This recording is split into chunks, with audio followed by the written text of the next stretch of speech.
और अगर वो आल के पीछे पीछे ना चलें तो फिर उनकी हिदायत की कोई गारंटी नहीं।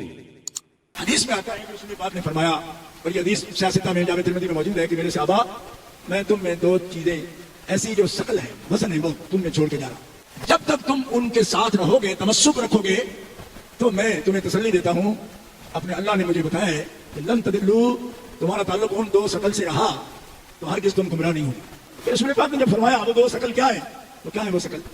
एक, बल्कि हक की खातिर गालियां मिलें तो इससे हमें लज्जत आती है, लेकिन वहां जो दीन पर हमला किया गया है उसका जवाब हम पे फर्ज है, और हमला भी वो हाफिजुल हदीस का बेटा करे। तुम्हें तसल्ली देता हूं कि तुम हर किस गुमराह नहीं हो। अच्छा, आजकल लोग जुल्म पे आए हुए हैं और डटे हुए। मैं उनसे पूछता हूं कि आप तो ये सोच रहे हो कि आल गुमराह हो सकती है, सहाबा नहीं हो सकते। मैंने कहा हुजूर ने ये जो फी कुम फरमाया कि तुम मैं छोड़ कर जा रहा हूं, तो ये कौन थे जिनमें हुजूर छोड़ कर गए? मेरा आपसे सिर्फ ये सवाल है, फी कुम, तुम मैं छोड़ रहा हूं। मैं रिफ्ज का रद्द करना चाहता हूं। लफ्ज फी कुम पर उन्होंने बड़ा जोर दिया। इन्नी सहाबा मेयारे हक या मेयारे हिदायत हैं तो आल के सदके हैं। फरमाया मेरी आल है और एक कुरान पाक है। फरमाया कुरान पाक से और मेरी आल से तुम्हारा तमस्सुक रहा ना, तुम्हारे हाथों में दामन रहा उनका, और तुम उनके पीछे चले, उनके अहकाम माने, तो मैं पता किस वजह से गुमराह नहीं होंगे। ये जो फी कुम हुजूर ने फरमाया, मैं फिर दोहरा रहा हूं, ये किसे फरमाया? सहाबा को ही फरमाया। तो कमले हो, तकरीर सोच के किया करो। जिनका दामन हाथ में हो तो सहाबा गुमराह नहीं हो सकते। नजूम हिदायत है, हिदायत के सितारे हैं, उनको हुजूर फरमा रहे हैं तुम्हारे बैत के साथ रहना। और याद रखो, सहाबा अहले बैत के साथ ही रहे, मगर किसी भी तावील से जब इख्तिलाफ शुरू किया उस दिन से फिर उम्मत कभी इत्तेफाक से नहीं बैठी। हदीस सही है, लेकिन वारदात वो है जो रवाफिज करते हैं। अब इस माने को खोलने के लिए मैं आपके सामने चंद हदीसें रखता हूं। तो जैसे यहां फी कुम है, ऐसे और भी कुम है, लेकिन इनके फी कुम में तो वो कुम है ईरान वाला, फी कुम में कुम है, और हम इस फी कुम से वो दिखाते हैं कि जिसका हुक्म बार बार दरबार रिसालत से मिला है। तुम पर मेरी सुन्नत पर अमल करना भी जायज है और खुलफा की सुन्नत पर भी अमल करना जायज है, नहीं लाजिम है। तुम पर अकबर को हिदायत तब मिलेगी कि जब आल उन्हें हिदायत देगी, और अगर आल ने हिदायत ना दी तो वो हिदायत नहीं पा सकेंगे माज़अल्लाह। उनकी हिदायत का मदार ज़ाते रसूल अलैहिस्सलाम पर है, और अहले बैत अतहार की हिदायत का मदार भी ज़ाते रसूल अलैहिस्सलाम पर है। नासिर बाग कॉन्फ्रेंस की किसी एक गाली का भी हम जवाब नहीं देना चाहते, ना पहले कभी दिया है, बल्कि हक की खातिर गालियां मिलें तो इससे हमें लज्जत आती है, लेकिन वहां जो दीन पर हमला किया गया है उसका जवाब हम पे फर्ज है, और हमला भी वो हाफिजुल हदीस का बेटा करे। तो हाफिजुल हदीस कॉन्फ्रेंस में उनकी रूह के सामने हाजिर होते हुए मैं उस फिक्री वारदात और रिफ्ज का रद्द करना चाहता हूं। लफ्ज फी कुम पर उन्होंने बड़ा जोर दिया। इन्नी तारिकुन फी कुमुस्सक़लैन, कि रसूल पाक सल्लल्लाहु अलैहि वसल्लम ने फरमाया, मैं तुम में दो निहायत भारी अजीम चीजें छोड़ के जा रहा हूं, किताबुल्लाह व इतरती अहलो बैत। एक अल्लाह की किताब और दूसरी मेरी इतरत, मेरे अहले बैत अतहार रज़ी अल्लाह तआला अन्हु। फी कुम पर जो कुछ उन्होंने कहा वो कोई छोटा हमला नहीं, उसमें अदालत सहाबा को टारगेट किया गया, उसमें खुलफाए राशिदीन की खिलाफत को टारगेट किया गया, उसमें फिक़े इस्लामी, खा वो हनफी हो, वो हम्बली हो, वो मालिकी हो, वो शाफी हो, इसके मुकाबले में दबे लफ्जों में फिक़े जाफरी की हिमायत की गई, जो कि महज एक झूठ का पलंदा है और हरगिज वो आइमा अहले बैत की फिका नहीं है। आज तक तो वो खुद भी यही बयान करते रहे कि सहाबा में यारे हिदायत हैं, में यारे हक हैं। अब वो इस नहज पर हैं कि सहाबा में यारे हक या में यारे हिदायत हैं तो आल के सदके हैं, और अगर वो आल के पीछे पीछे ना चलें तो फिर उनकी हिदायत की कोई गारंटी नहीं। हदीस में आता है कि रसूल पाक ने फरमाया, और ये हदीस सियासत में जामे तिरमिज़ी में मौजूद है कि मेरे सहाबा, मैं तुम में दो चीजें ऐसी जो शकल है, वजन है, वो तुम में छोड़ के जा रहा हूं। जब तक तुम उनके साथ रहोगे, तमस्सुक रखोगे, तो मैं तुम्हें तसल्ली देता हूं, अपने अल्लाह ने मुझे बताया है कि लन तदिल्लू, तुम्हारा ताल्लुक उन दो शकल से रहा तो हरगिज़ तुम गुमराह नहीं होगे। रसूल पाक ने जब फरमाया वो दो शकल क्या है, तो क्या है वो शकल? एक फरमाया मेरी आल है और एक कुरान पाक है। फरमाया कुरान पाक से और मेरी आल से तुम्हारा तमस्सुक रहा ना, तुम्हारे हाथों में दामन रहा उनका, और तुम उनके पीछे चले, उनके अहकाम माने, तो मैं तुम्हें तसल्ली देता हूं कि तुम हरगिज़ गुमराह नहीं हो। अच्छा, आजकल लोग जुल्म पे आए हुए हैं और डटे हुए, मैं उनसे पूछता हूं कि आप तो ये सोच रहे हो कि आल गुमराह हो सकती है, सहाबा नहीं हो सकते। मैंने कहा हुजूर ने ये जो फी कुम फरमाया कि तुम मैं छोड़ कर जा रहा हूं, तो ये कौन थे जिनमें हुजूर छोड़ कर गए? मेरा आपसे सिर्फ ये सवाल है, फी कुम, तुम मैं छोड़ रहा हूं, मैं छोड़ रहा हूं दो शकल तुम में। कोई साहिब इल्म मुझे बताया ये कुम के मुखातिब कौन है, किन के पास छोड़ रहे थे हुजूर? तो सहाबा को फरमा रहे हैं कि अगर तुम्हारे बैत के साथ रहे तो मैं मोहम्मद तुम्हें तसल्ली देता हूं, मेरे साहबी तुम गुमराह नहीं होगे।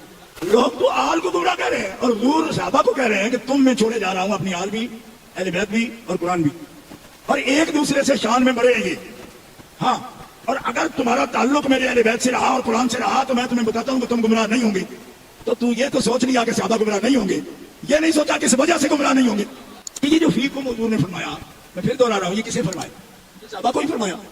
तो कमले हो, तकरीर सोच के किया करो, जिनका दामन हाथ में हो तो सहाबा गुमराह नहीं हो सकते। नजूम हिदायत है, हिदायत के सितारे हैं, उनको हुजूर फरमा रहे हैं तुम्हारे बैत के साथ रहना। और याद रखो सहाबा अहले बैत के साथ ही रहे, मगर किसी भी तावील से जब इख्तिलाफ शुरू किया उस दिन से फिर उम्मत कभी इत्तेफाक से नहीं बैठी।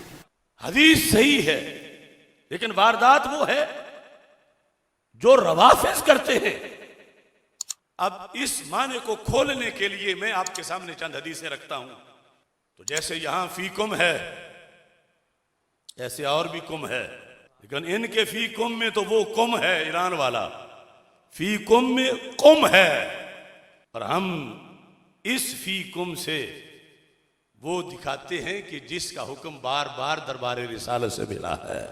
सैयद आलम नूर मुजस्सम शफी मुअज्जम सल्लल्लाहु अलैहि वसल्लम का ये फरमान जामे तिरमजी में भी है। जामे तिरमजी के अलावा ये फरमान मफातीह शरा मसाबी में भी है। यानी अगर कोई मांगे तो सैकड़ों किताबों से हम ये हदीस शरीफ दिखा सकते हैं कि रसूल अकरम सल्लल्लाहु अलैहि वसल्लम ने दुनिया से तशरीफ ले जाते हुए एक कुम फरमाया। इरबाज बिन सारिया रावी हैं, मफाती की जिल्द 1 सफ़ा नंबर 271 है, तिरमजी में भी है, मिशकात शरीफ में भी है। लफ्ज क्या है? नबी अकरम सल्लल्लाहु अलैहि वसल्लम गुफ्तगू फरमा रहे थे, कअन्ना हाज़िही मौइज़ा मुवद्दिइन। सहाबा कहते हैं लगता था आज हमें सरकार अलविदाई तकरीर सुना रहे हैं, कि आज सरकार हमसे रुखसत हो रहे हैं और हमें जाते हुए लहे अमल दे रहे हैं। ज़रफ़त मिनहल उयून, लोगों की आंखों से आंसू निकल आए, व वाजिलत मिनहल क़ुलूब, दिल धड़कने लगे। ऐसी कैफियत में रसूल अकरम सल्लल्लाहु अलैहि वसल्लम ने फरमाया, मेरे थोड़े बाद बहुत इख्तिलाफात शुरू हो जाएंगे, लेकिन मैं तुम्हें हल बता रहा हूं। फ़अलैकुम बेसुन्नती व सुन्नतिल खुलफाइर राशिदीन अल महदीयीन।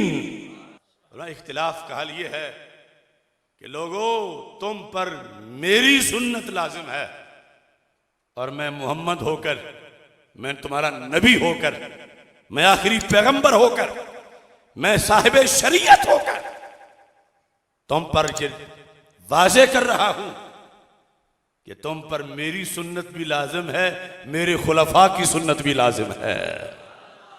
इस बात पर इजमा है कि जो रसूल पाक सल्लल्लाहु अलैहि वसल्लम ने अल्फाज बोले, व सुन्नतिल खुलफाइर राशिदीन अल महदीयीन, कि वो खुलफा जो हिदायत याफ्ता हैं, हिदायत देने वाले हैं। इजमा है कि यहां मुराद पहले नंबर पे हजरत सिद्दीक़ अकबर रज़ियल्लाहु तआला अन्हु, फिर हजरत फारूक आजम रदी अल्लाह तआला अन्हु है, फिर हजरत उस्मान गनी रदी अल्लाह तआला अन्हु है, फिर हजरत मौला अली रदी अल्लाह तआला अन्हु है। तो जिन्हें अपनी हिदायत के लिए रोजाना पूछना पड़े अहले बैत अतहार से, उनकी सुन्नत दूसरों को कैसे निजात दिलाए। और यहां सिर्फ जवाज नहीं कि तुम पर मेरी सुन्नत पर अमल करना भी जायज है और खुलफा की सुन्नत पर भी अमल करना जायज है, नहीं, लाजिम है तुम पर मेरी सुन्नत पे अमल करना भी लाजिम है और मेरे खुलफा की सुन्नत पर भी अमल करना लाजिम है।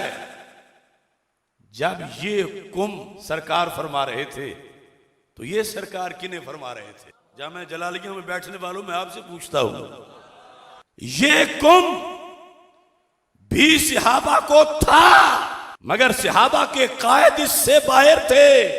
ये कुम अहले बैत अतहार के लिए था और अहले बैत के शेखुल इस्लाम इससे बाहर थे। हजरत सिद्दीक अकबर रज़ी अल्लाह तआला अन्हु, क्योंकि जब उर्फ आम में उस मौका की मुनासिबत से लफ्ज़ सहाबी बोला जाता है तो फिर आल भी सहाबा में ही शुमार होती है जिन्होंने सरकार का दीदार किया। उनको डबल फजीलत है कि आल भी हैं सहाबी भी हैं।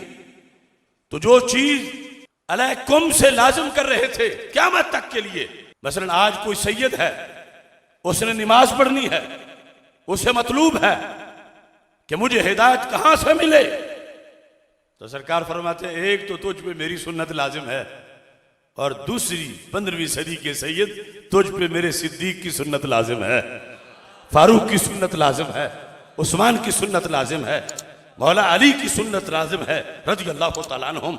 तो अब अगर यहां फी कुम होने के बावजूद मतलब ये वाजे हो रहा है कि फिक़े खुलफाए राशिदीन, फिक़े सहाबा में यारे हिदायत हुक्म था, उनको यकीनन था और अमल किया। वो हुक्म तमस्सुक का था, आज भी है। मोहब्बत इनसे करना, इनकी उल्फत दिल में रखना। जैसे बुखारी में है हजरत सिद्दीक अकबर रज़ी अल्लाह तआला अन्हु ने फरमाया उरकुबू मुहम्मदन सल्लल्लाहु अलैहि वसल्लम फी अहले बैतिही, ऐ लोगो अगर सरकार मदीना सल्लल्लाहु अलैहि वसल्लम को राजी करना है तो सरकार की आल को राजी करो। आले मोहम्मद अलैहिस्सलाम की खुशनूदी में सरकार की खुशनूदी है। मगर ये हरगिज मतलब नहीं कि सिद्दीक अकबर को हिदायत तब मिलेगी कि जब आल उन्हें हिदायत देगी, और अगर आल ने हिदायत ना दी तो वो हिदायत नहीं पा सकेंगे माज़अल्लाह। उनकी हिदायत का मदार ज़ाते रसूल अलैहिस्सलाम पर है और अहले बैत अतहार की हिदायत का मदार भी ज़ाते रसूल अलैहिस्सलाम पर है।